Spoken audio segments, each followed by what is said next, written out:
Nicola Willis is a valid reason for people to point to and go, that's why Luxon hasn't been rolled by his deputy. That is unbelievable that is a valid sentence. And it's unbelievable that the National Party establishment allows it to continue. You've got someone just as unlikable as Luxon, as the deputy leader of the party. And you've got someone equally as unlikable as Luxon as the finance minister. English literature degree, by the way. Debate star, good politician. Not a finance minister. What we've got here is another MP cosplaying the role that they want to be playing.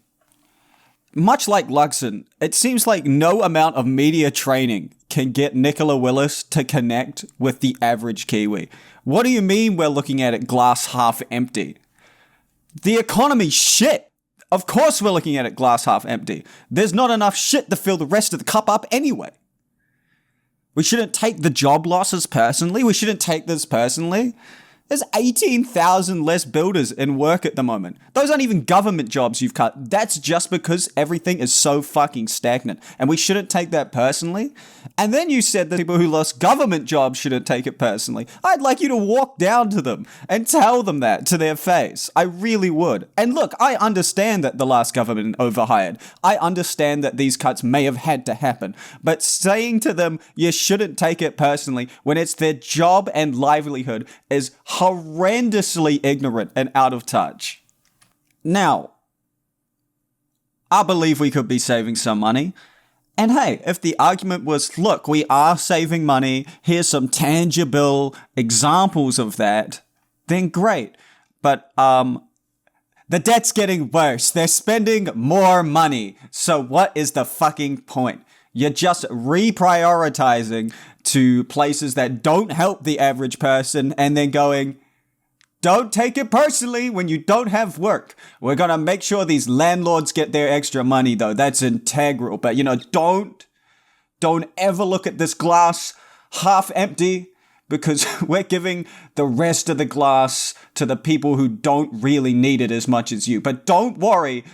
The glass is half full. We're just going to spend more and get less, and you don't get any ferries, so you can't even ride on your little half-empty cup. Don't take it personally, though. I give Nicola Willis a lot of shit for her English literature degree, which entirely isn't fair, I don't think. But at the same time, when you're stepping into a finance minister role, it's kind of good to at least have some degree in the field. But if you don't have a degree in the field, at least have the decency to have a degree of understanding of your constituents and the people you represent, instead of just like blatantly lying to them and hoping they don't notice.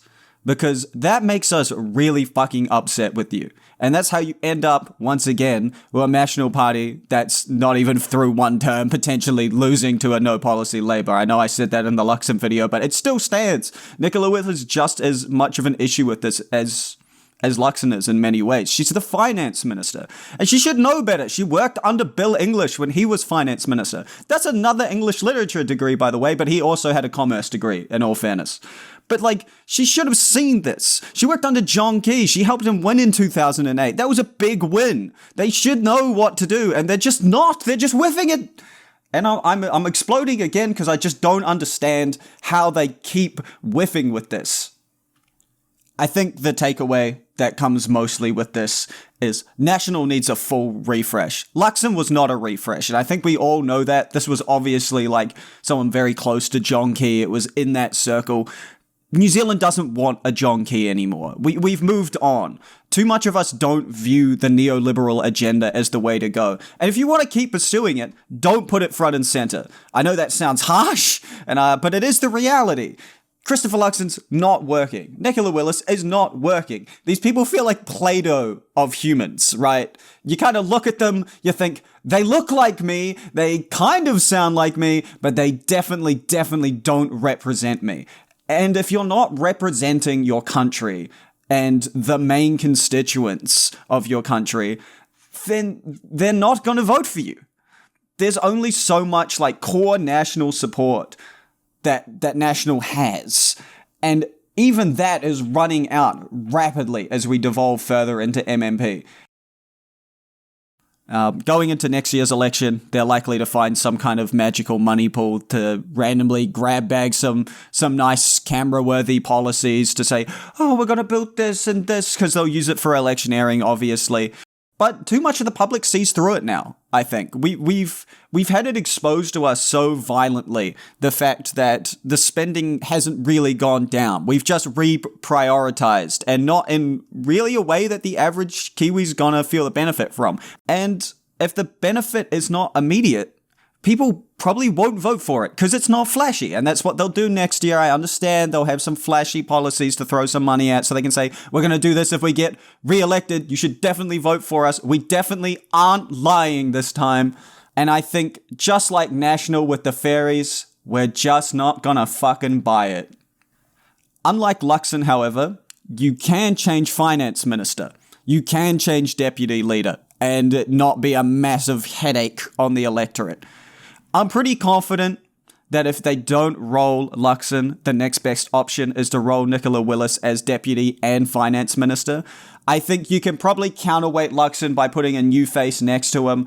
And if you kind of imply that whatever newer face you put next to him's gonna be his replacement maybe halfway through next term, you don't have to say it, but you just have to imply it. I think that'll give a lot of people a safety net voting for them.